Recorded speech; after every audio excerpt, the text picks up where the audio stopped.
કેમ છો બધા? ટાટ ઉચ્ચતર 2026ની પરીક્ષાની તૈયારી કરતા ભાઈઓ બહેનો, આશા રાખું કે આપ સૌ મજામાં હશો. મજાનું મુખ્ય કારણ હિન્દી વિષયનું મટીરિયલ્સ તમને બધાને મળી ચૂક્યું છે અને પ્રિલિમ પરીક્ષા ખૂબ નજીક છે, થોડા દિવસો છે.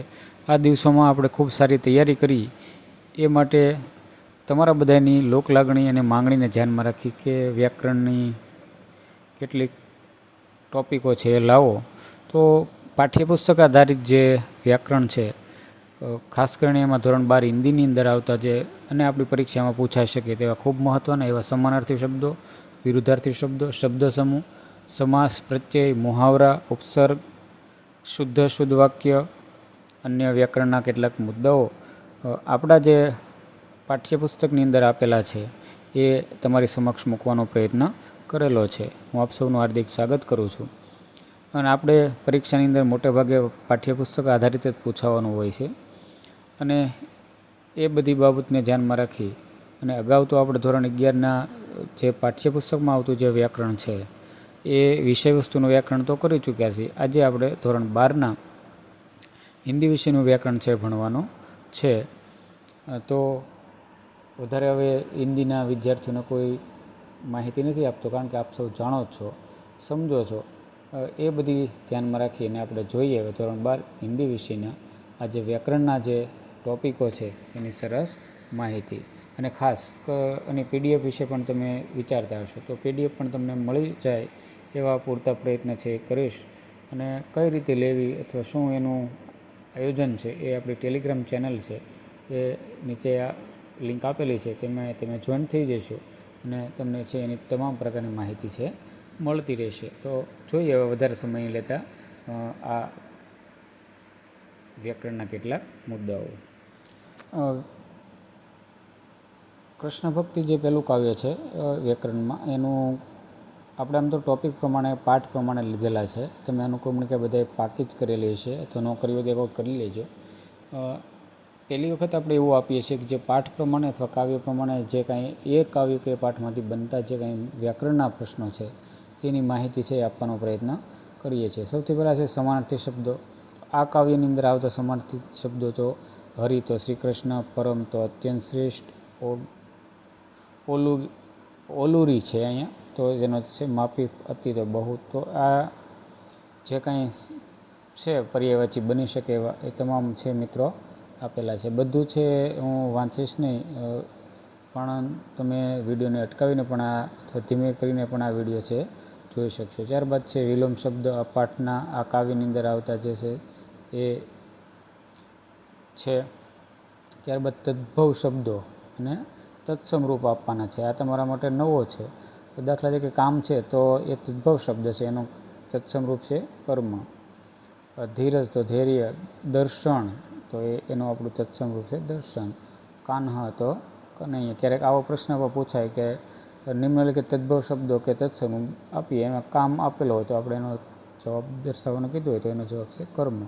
તો આ રીતનું પણ પૂછી શકે, કારણ કે વ્યાકરણ ક્યાંથી પૂછે એનું કોઈ નક્કી હોતું નથી. અને આ બધું જ આપણે સ્વાધ્યાયના અંતે છે એ આપેલું છે, તો આપણે આ વાંચવું જરૂરી છે. તમારે બધા જ પાઠ્યપુસ્તકના પાના ફેરવવા ન પડે એટલા માટે એકી બેઠકે એક જ વિડીયોમાં બધી જ એક પાઠથી લઈને 20 સુધીના જે કાંઈ છે એ બધી જ માહિતી આપેલી છે. શબ્દ સમૂહ છે. સ્નેહ કરનેવાલા સ્નેહી, ગિરી કો ધારણ કરવા ગિરધારી, તો આ જે કાંઈ છે બને છે એ આપેલા છે. અને ખાસ અશુદ્ધ વાક્ય કો શુદ્ધ કીજીએ. આપણે હું એવું માનું છું કે એક બે પ્રશ્ન તો આ શુદ્ધ અશુદ્ધના આવશે જ, 100% આવશે. એટલે પૂરું એકવાર ગોખી લેજો આ બધું કઈ રીતના છે એ પણ છે, તો એ એકવાર વાંચન છે અવશ્ય કરી લેવું. આ બધા જ જવાબ સાથે આપેલા છે. ઘણી વખત પરીક્ષામાં આપણે ભૂલ ખાતા હોઈએ છીએ, તો એ છે. ત્યારબાદ બીજું છે નમક કા દારોગા. તો આની અંદર આવતા જે કાંઈ સમાનાર્થી એટલે કે પર્યાયવાચી જે છે એ આમ તો ઘણા બધા 37 પ્રકારના છે આપીને તમારી સમક્ષ મૂકી દીધા છે.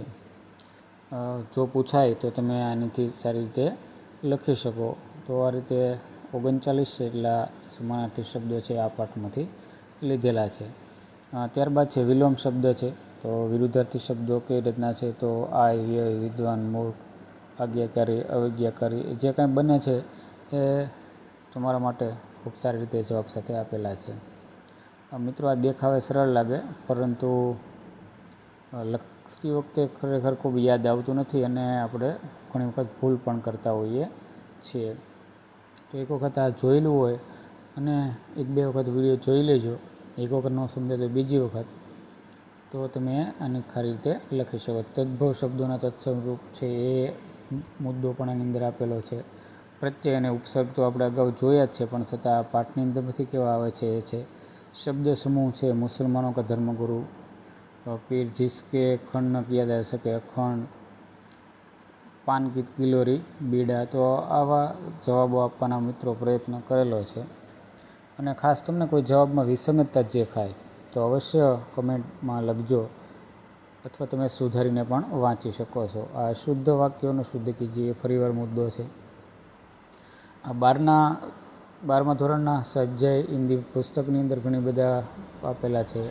મુહાવરા છે, વાક્ય પ્રયોગ છે, અર્થ આપવાના છે, એ ઘણા બધા અહીં મુહાવરા પણ છે આપેલા છે. તમને મોટાભાગનું છે મિત્રો કવર અહીં આપણે કરવાનો પ્રયત્ન કરેલો છે. ત્રીજું છે કાન ભય ગયે બસ બાસુરી, કે જે આપણું ત્રીજું કાવ્ય છે. એની અંદરથી આવતા પર્યાયવાચી શબ્દો છે. ત્યારબાદ એની અંદરથી આવતા છે આ વિલોમ શબ્દો છે, તેની માહિતી આપેલી છે. શબ્દ સમૂહ કે લીએ એક શબ્દ દીજીએ, તો એની અંદર પણ આ 8 પ્રકારના છે બનાવેલા છે. શુદ્ધ અશુદ્ધ વાક્યનું ખાસ અશુદ્ધ વાક્ય આપેલું છે, અને આ જવાબમાં છે શુદ્ધ વાક્ય બનાવીને છે મૂકેલું છે. ત્યારબાદ ચોથો જે પાઠ છે અકેલી, એના સમાનાર્થી પર્યાયવાચી શબ્દો મિત્રો આપેલા છે.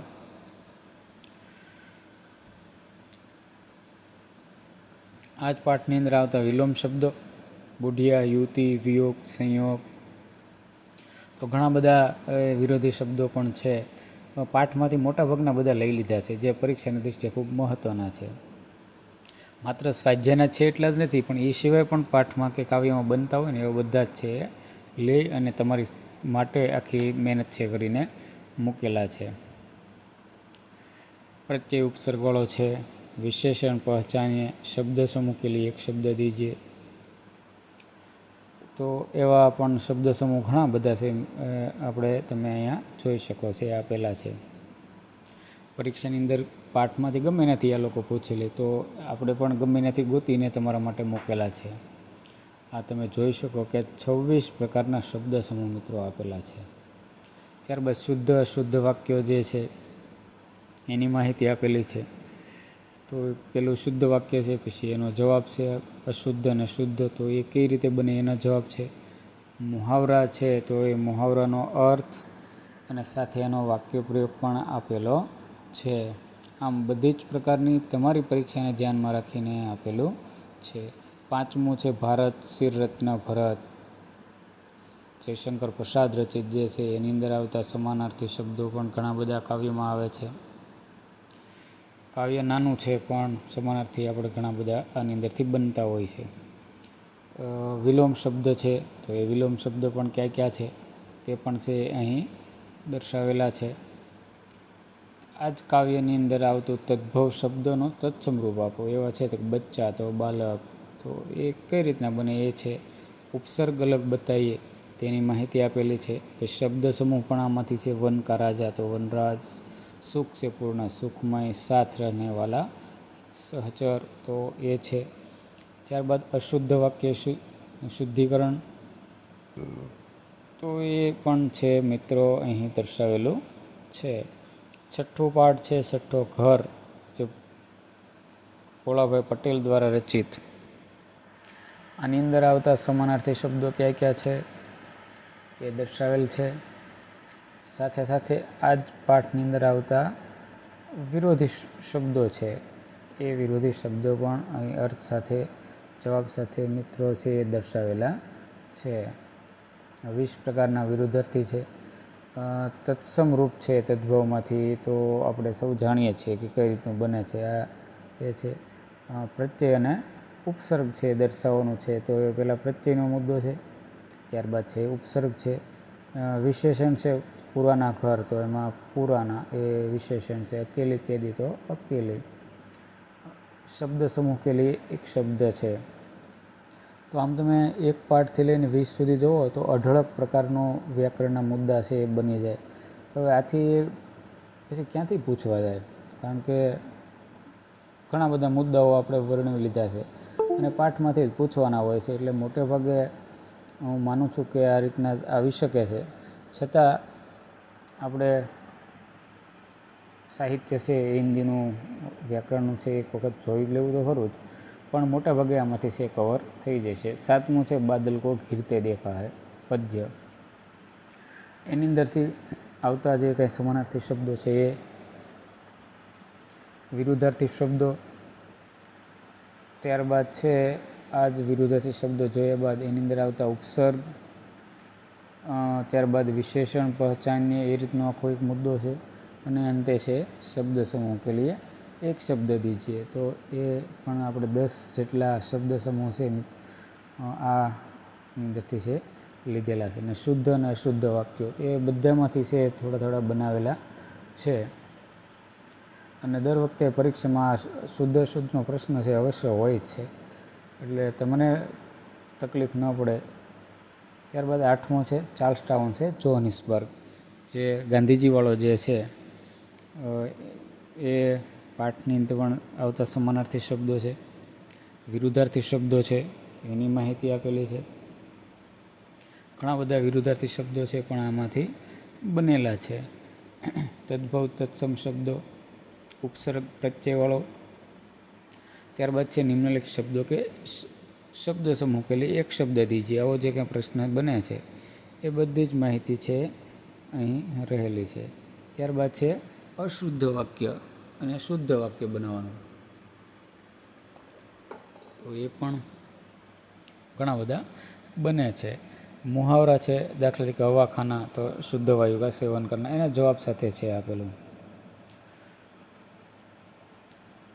ત્યારબાદ આ મુદ્દો બાદ કરતા છે 9મું કાવ્ય છે બાઢ કી સંભાવના. એની અંદરથી આવતા પર્યાયવાચી શબ્દો, વિરુદ્ધાર્થી શબ્દો ઘણા બધા બને છે. વાક્યમાં છે વિશેષણ પહેચાનીએ, તો એ ત્યારબાદ શબ્દ સમૂહ, શુદ્ધ અશુદ્ધ વાક્યની માહિતી છે આપેલી છે. આમ તમે ખૂબ સરસ રીતે સમજી શકો એવા અલગ અલગ ફોન્ટ સાથે મિત્રો દર્શાવવાનો છે પ્રયત્ન કરેલો છે. 10મું કાવ્ય છે પાઠ છે કારતૂસ, જે ગદ્ય છે હબીબ તનવીરનો. તો એની અંદરથી આવતા જે કાંઈ સમાનાર્થી છે એ આપણે જોઈ લઈએ. તો ગુજરાતીમાં છે ટાઈપિંગ થઈ ગયું છે, પરંતુ એ હિન્દી જ અક્ષર છે પણ ટાઈપિંગ છે ગુજરાતીમાં દર્શાવેલ છે. વિરુદ્ધાર્થી શબ્દ છે. ત્યારબાદ વિશેષણ પહેચાનીએ, ખતરનાક ગુણવાચક છે. શબ્દ સમૂહ કે લીએ એક શબ્દ દીજીએ એવું છે. તો એ શબ્દ સમૂહ પણ આપણે જોઈએ. ત્યારબાદ શુદ્ધ અને અશુદ્ધ વાક્યો, એ તો આપણે બધા જ પાઠમાંથી છે લીધેલા જ છે.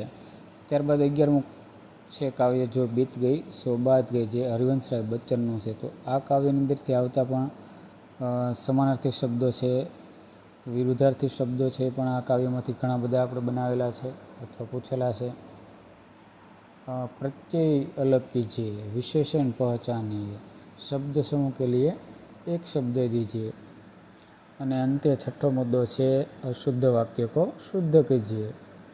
તો એ વાક્યો પણ છે. ત્યારબાદ છે મુહાવરે કા अर्थ और वाक्य प्रयोग कीजिए. અંતે એક છે કહાવત કા अर्थ. આમાં એક કહાવત પણ આપેલ છે, જો બીત ગઈ સો બાત ગઈ, अर्थ लिखकर समझाइए. તો એ કહાવતનો અર્થ પણ આપેલો છે. ત્યારબાદ છે રેડિયમ કી આત્મકથા, જે 12મો પાઠ છે, વિજ્ઞાન કથા ઉપર આધારિત છે. તો એની અંદર આવતા જે સમાનાર્થી શબ્દો છે, ભારતેન્દુ હરિચંદ્ર છે કદાચ આના લેખક. તો એ સમાનાર્થી શબ્દો છે, એમાંથી આવતા વિરોધી શબ્દો છે. આશયવાળો મુદ્દો આવી ગયો છે પણ એ વ્યાકરણમાં મિત્રો આવતો નથી. વિલોમ શબ્દ છે. વિલોમ શબ્દો પણ છે ઘણા બધા દર્શાવેલા છે. તદ્ભવ શબ્દોનું તત્સમ રૂપ છે આપેલું છે. પ્રત્યય અલગ કરીને છે બતાવો. તમારા તદ્ભવ તત્સમમાં ન ખબર પડતી તો આ ચેનલમાં આપણો એક અગાઉ વિડીયો મૂકેલો છે.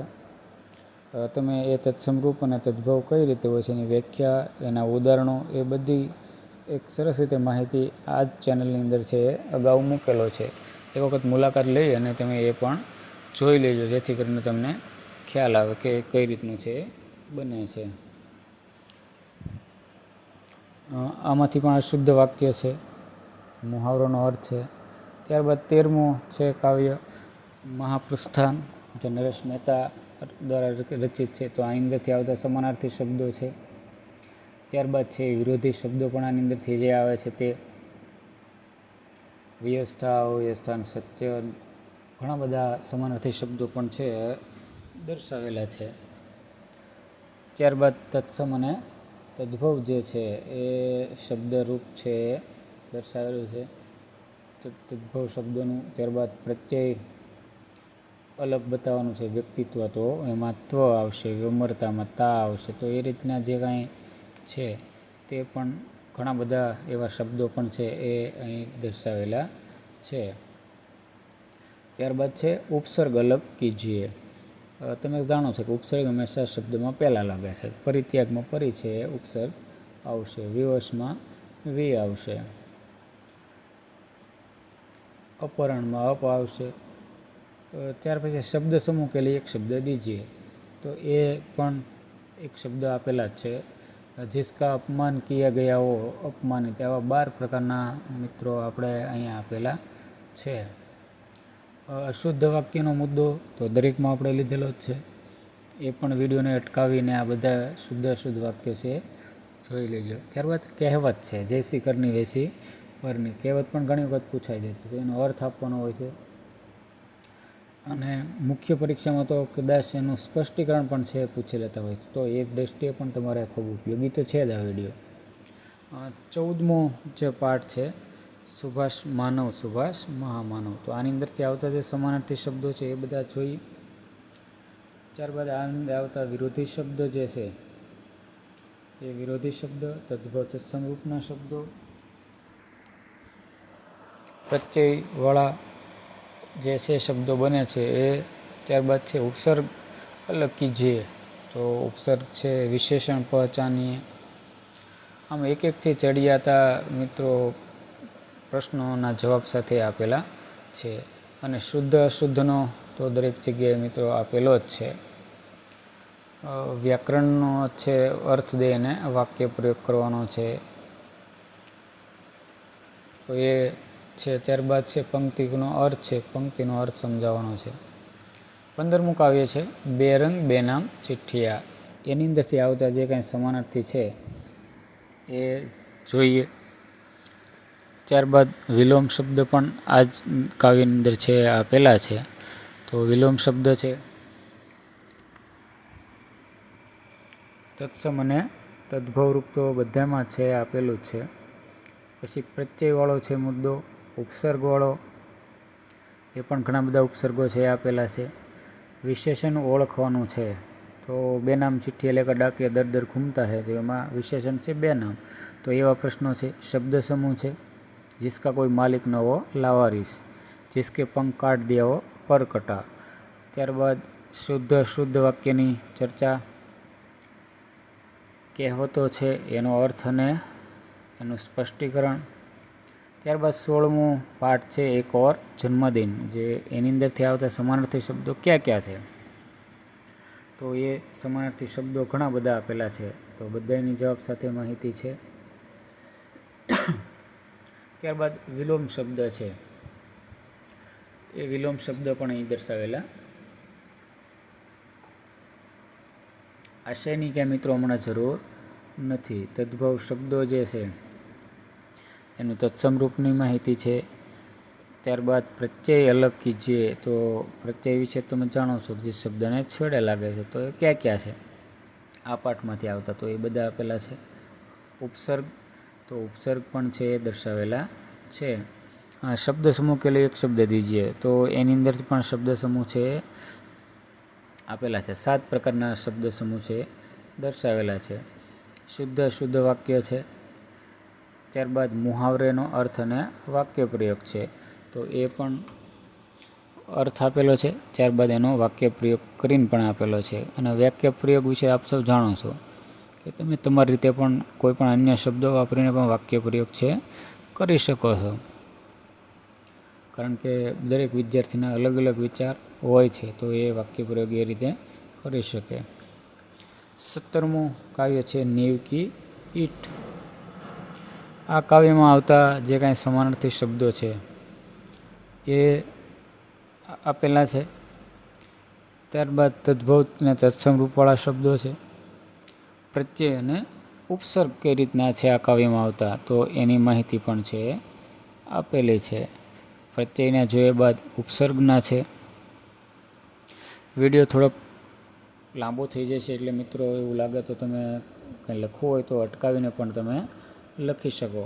કારણ કે પરીક્ષા ખૂબ નજીક છે ને એટલો બધો લાંબો વિડીયો જોવો આપણને ન ગમે, સ્વાભાવિક છે, પણ ખરેખર ખૂબ જરૂરી છે। એક વખત અવશ્ય જોઈ લેજો, જેથી કરીને પરીક્ષામાં તમે ખૂબ સારી રીતે માર્ક્સ લાવી શકો। मेरे राम का मुगट भीग रहा है, એની અંદરથી આવતા જે કાંઈ પર્યાયવાચી શબ્દ છે 18મા પાઠમાંથી। ત્યારબાદ એમાં જ આવતા વિલોમ શબ્દ, એની પણ આપણે ચર્ચા કરી લઈએ। કારણ કે એકમ પ્રમાણે નહીં, તમને કોઈ જગ્યાએથી આવો રીતનો વિડીયો છે જોવા નહીં મળે, પણ તમારા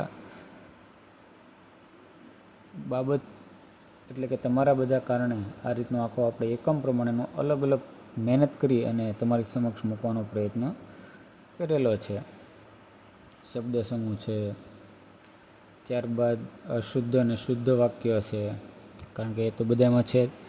કહેવતો જે આવતી હોય છે સ્વાધ્યાયમાં, એ કહેવતો પણ છે મિત્રો આપેલી છે। 19મું કાવ્ય છે કેલેન્ડર। આ કાવ્યની અંદર પણ આવતા સમાનાર્થી શબ્દો છે આપેલા છે। વિરુદ્ધાર્થી શબ્દો કેવા છે એ બધી બાબતો છે। તદ્ભવ અને તત્સમ શબ્દો છે। ત્યારબાદ પ્રત્યયના જે મુદ્દા છે, ઉપસર્ગના જે છે તે, વિશેષણ ઓળખાવો અથવા બતાવો। શબ્દ સમૂહ કે લીએ એક શબ્દ દીजिए। અને અશુદ્ધ વાક્ય।